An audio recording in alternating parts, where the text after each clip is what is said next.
Today, we look at the fallout from the AFCON 2017 vote last week and ask whether Tunisia and Morocco can leave their differences with CAF in the past. The art of the conversation is to talk about the right thing at the right time, and this is the right place. Welcome to the conversation.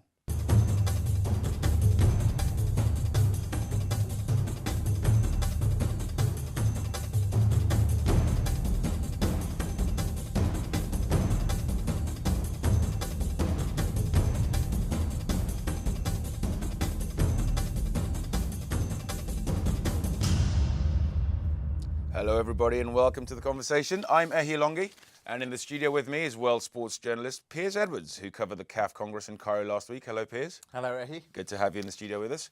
And joining us on Skype from Accra, Ghana, is football journalist Gary Al Smith, who as ever will have a lot to say about the decision to award AFCON 2017 to Gabon. Hello Gary, how are you? Doing well, thank you Ehi, and yourself? I'm not too bad, thank you. Well, the mood in Libreville has been one of euphoria after the announcement was made last week. Gabon co-hosted the 2012 edition of the Cup of Nations with neighbours Equatorial Guinea, remember them? The only time they have hosted the event.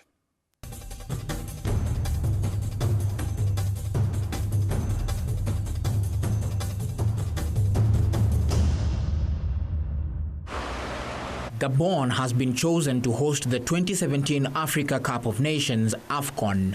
The 2012 co-hosts won a vote by the Confederation of African Football's Executive Committee on Wednesday, ahead of Algeria and Ghana. Libya had originally been selected to host the tournament, but pulled out because of the country's civil war.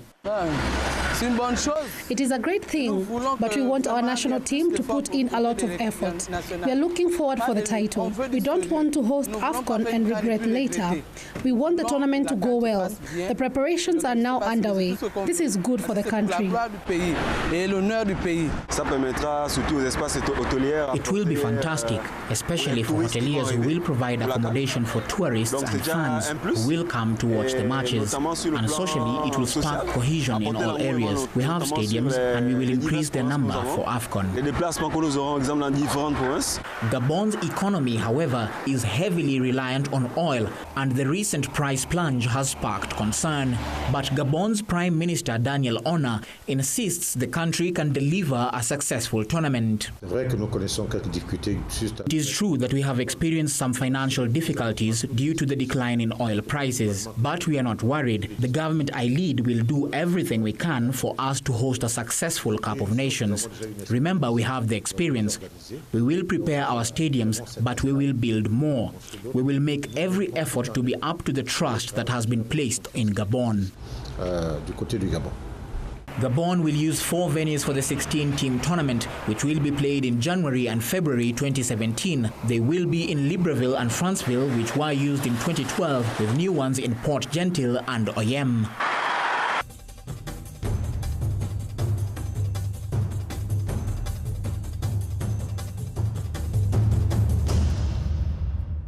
Okay, Gary, I want to start with you because it was actually on Twitter, if you remember, that I saw that you'd had a chat with Randy Abbey, at least Joy FM had, and that's where I first heard that there might be some issues with the bid process.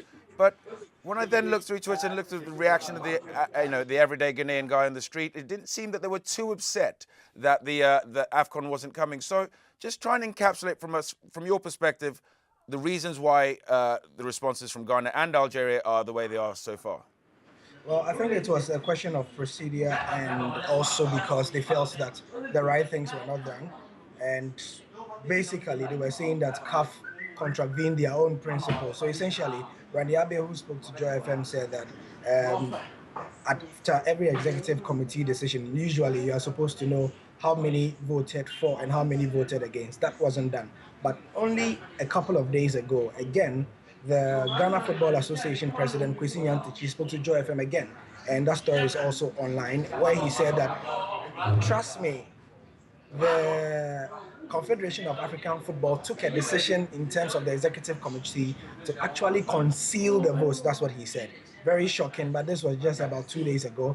GFA President Kwesi Nyantakyi is an executive committee member of CAF as well, and he is saying that the Confederation of African Football actually took a decision to conceal the vote, so it was done at the highest level.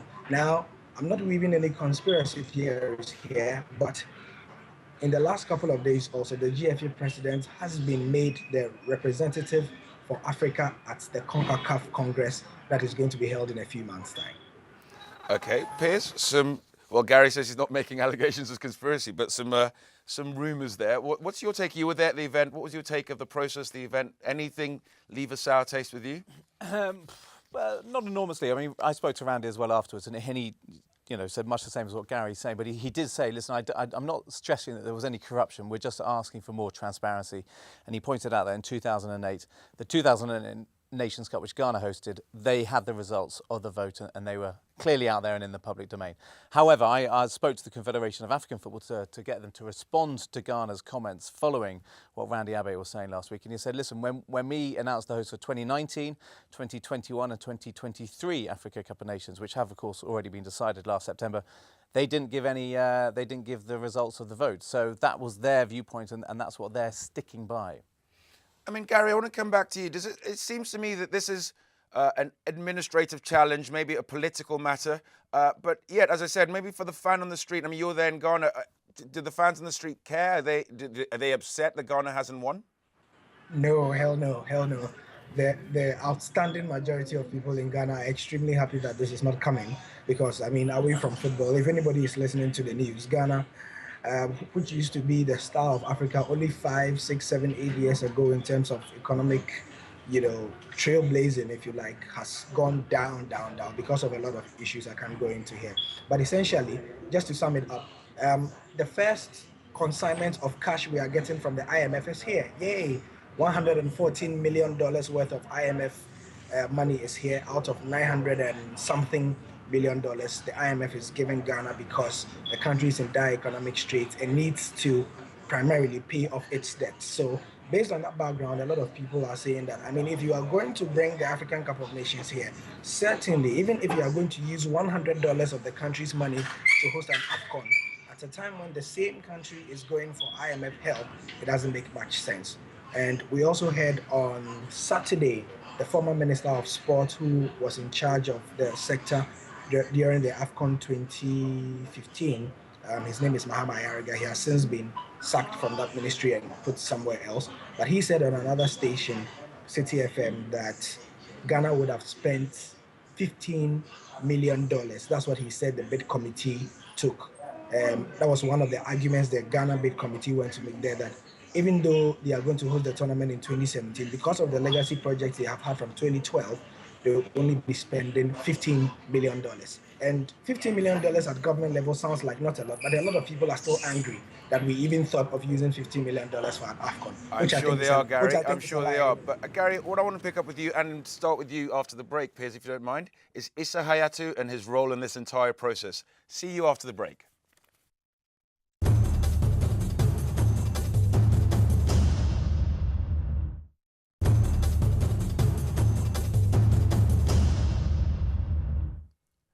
Welcome back to the conversation.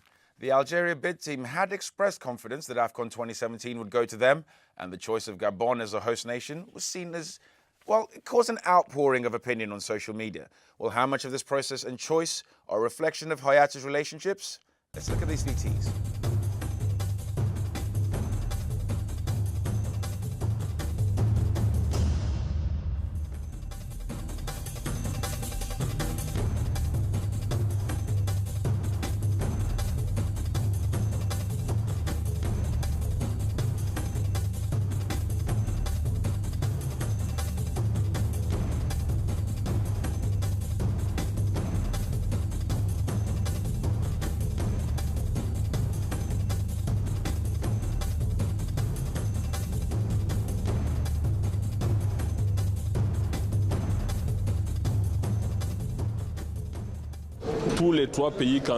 All three candidates met all the conditions required to host the competition, but a choice had to be made. The executive committee even suggested the idea that the three countries could host together if possible, and we would have chosen that solution, avoiding disappointing anyone. But unfortunately, as you can see, the three countries are not close to each other geographically, so, unquestionably, we had to vote.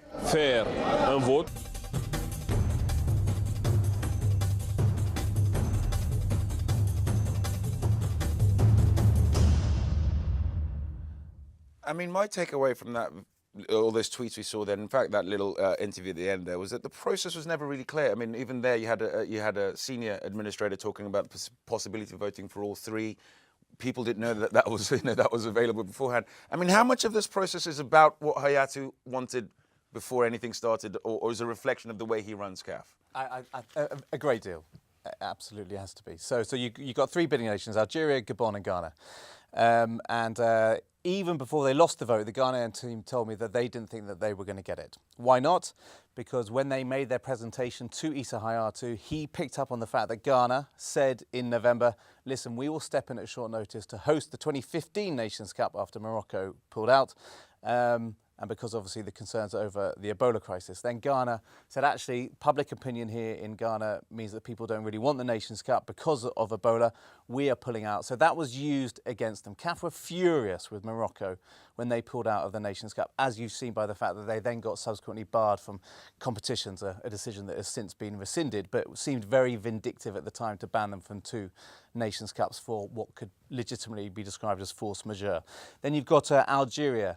Algeria, there's the FA chief there is a man called Mohamed Rao. He used to be very, very tight with Issa Hayatou, but in recent times they've fallen out. Now, Rao used to sit on the FIFA Executive Committee as one of Africa's representatives, but he was effectively behind the scenes made to stand down, and he recently lost his position there because they had votes last week. Rao was out, and there was a little bit of talk behind the scenes that Rao agreeing to pull out of the FIFA Executive Committee meant that Algeria were going to get the Nations Cup as a result of this, because Hayatou wanted changes in the FIFA Executive Committee via Africa. That, though, didn't happen. That's part of the reason why they've called it a political scandal back home in Algeria. It's a politics at the top of CAF. And then you've got Gabon. Lots of whispers about Gabon beforehand that they might get the competition. They did get the competition. They didn't seem wholly surprised when they got it. So I would say, is it to do with the Hayatou? I'd say yes, very much so. I don't think the bid books, because there weren't really any in the run-up to the decision being made, would have been particularly important to those voting. It was very much politics. It's a very, very political organisation, and it's very political at the moment as well with the FIFA elections next month. Will some candidates like the Lusophone nations, Angola and Mozambique, will they cast their vote for Luis Figo, obviously from Portugal, or will they go with Blatter, who Hayatou said last week the continent will be supporting? It's very, very political right now, and I would fully agree with your assessment that yes, this is to do with Hayatou's opinions rather than any open bid about what is the best bid. What about you, Gary? I mean, you already talked a little bit in the first segment about maybe the politics involved in the bid and obviously how that's playing out with some ExCo appointees. I mean, is this whole process just a reflection of Hayatou's power?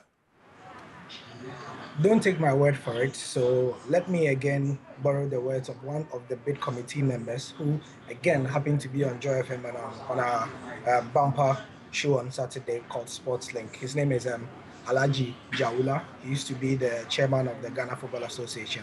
We had him for an hour and 30 minutes. Now, these were some of the choice quotes. He said, anybody who thinks CAF is a democratic organization should think again. And another one was, CAF is run like a dictatorship. Always has been, always will be. If we understand this principle, we will not be too furious with CAF with the way they make some of their decisions. So based on these things, and he was in Cairo with the team as well, he feels a bit scandalized, but even he, the politician who is scandalized that he didn't get the bid, sort of understands why it's happening. And he is saying that it's just what it is. Based on his experience of many years on several committees on CAF, he hinted subtly, of course, he couldn't put it out there, that the man who runs CAF makes sure his imprint is on every subcommittee, every judicial board, every facet of CAF reflects what Issa Hayatou wants and what his political. Okay, Gary, I want to throw this back to Pierres, because Pierres, we talked a little bit before we started running about the bid books, and everyone's focused on the process, and obviously the bid books are a highlight of that process. But we've seen right across world sport, we've had even Olympics and FIFA have had bid books, and we've seen problems and issues even with Moscow and with Qatar having the the World Cup coming. In terms of the bid books, I mean, what does a more open process, do you think, offer to African football that the way Hayatou maybe has gone about this one doesn't? It may not make a whole lot of difference as to what the end result is going to be. In Gabon, let's say, for choosing 2017 as an example, may well still have been appointed it, but it will leave less of a sour taste in the mouth to those looking on from afar. You know, I'm a journalist, I cover African sport. I want to know what is in the bid from Algeria, Gabon, Ghana. I want to know everything about those countries, and it should be put out there in the public domain by the Confederation of African Football, so people can at least reflect upon it and have a decision themselves about what they would do with it.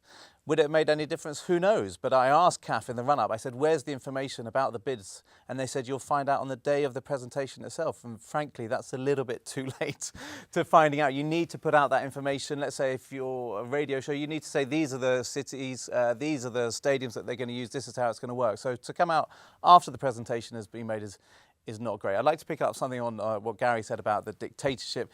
Hayatou, the rules recently changed last week as well. CAF took a vote that any standing member on the executive committee, they've scrapped the age limit, which used to be if you're 70 years of age, you cannot serve. Now, Issa Hayatou is 68 years old.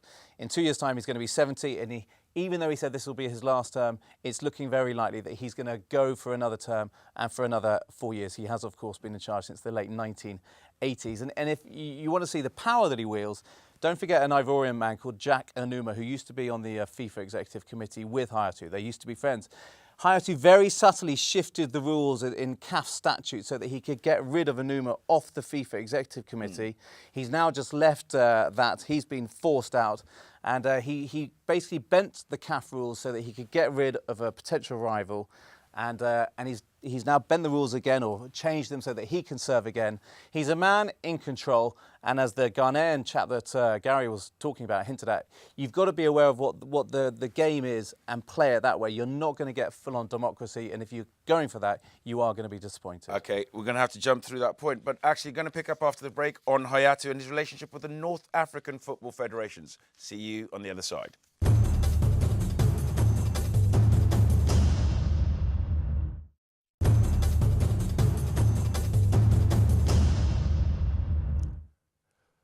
Welcome back to the conversation. Can Tunisia and Morocco leave their differences with CAF in the past? Let's see what fans are saying about the decision to allow Morocco back and Tunisia's apology for their behaviour on the pitch at AFCON 2015.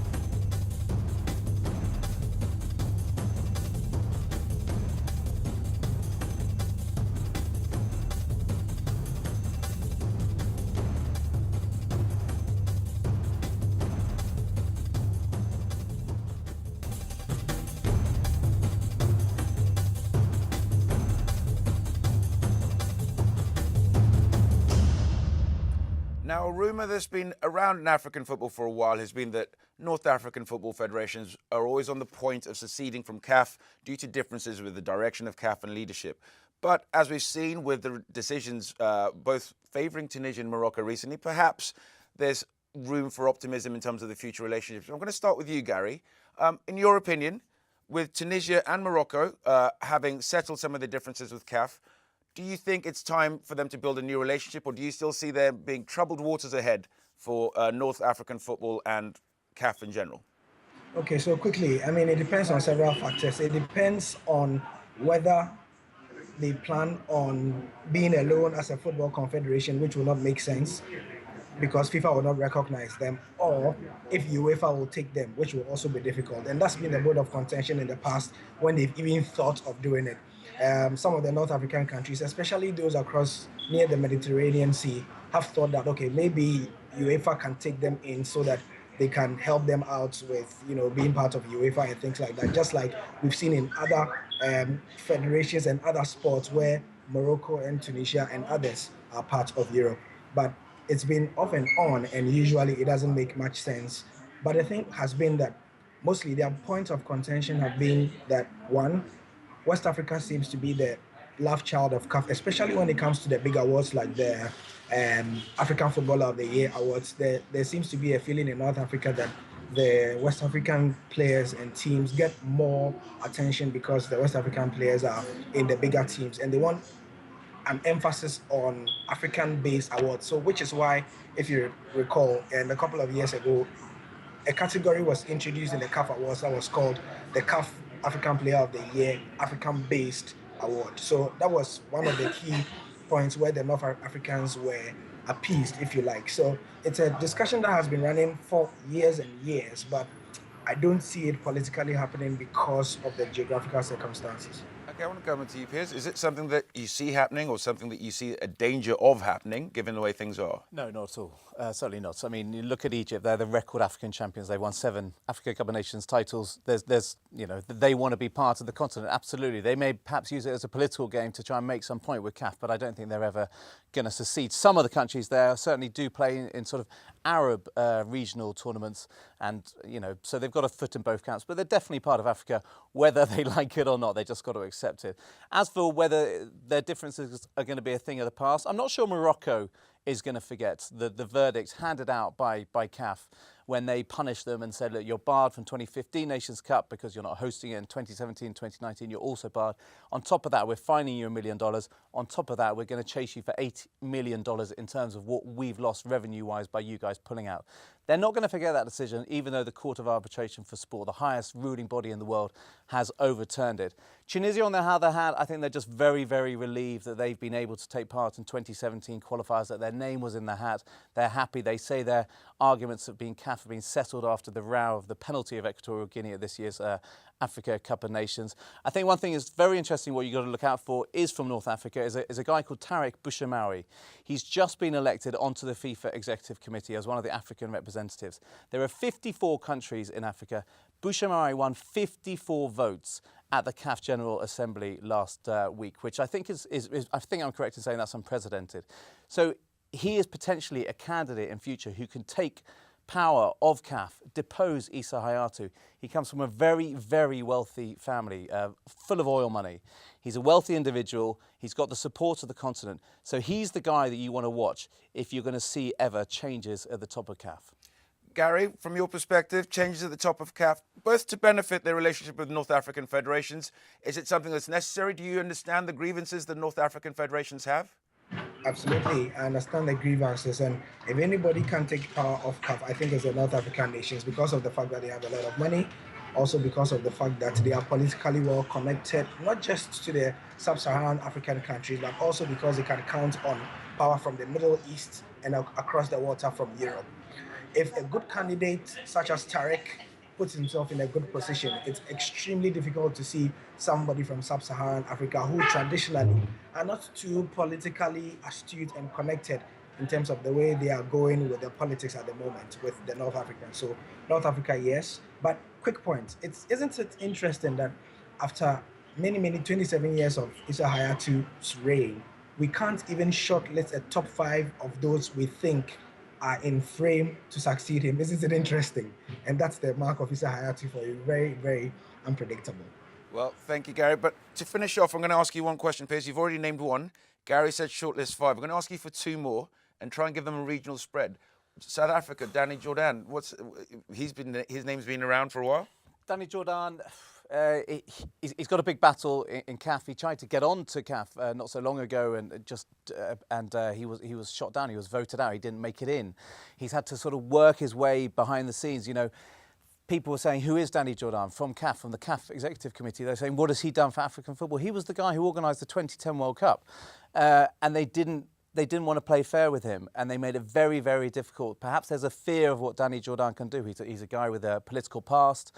Okay. But he would be a contender, but I don't for one moment see him taking charge. Okay, well, listen, folks at home, as ever, it's been a good conversation about football, and that's what we're here for. So follow us on Twitter and Facebook, and don't forget to post your own opinions and queries. It's time to start Africa Sporting Conversation, but before we go, I'd like to thank Gary L. Smith for joining us. Thank you very much, Gary. Thanks for having me. Excellent, and I look forward to catching you on Joy FM. And you, Piers, thank you for joining us here in the studio. Everybody else, we'll see you soon.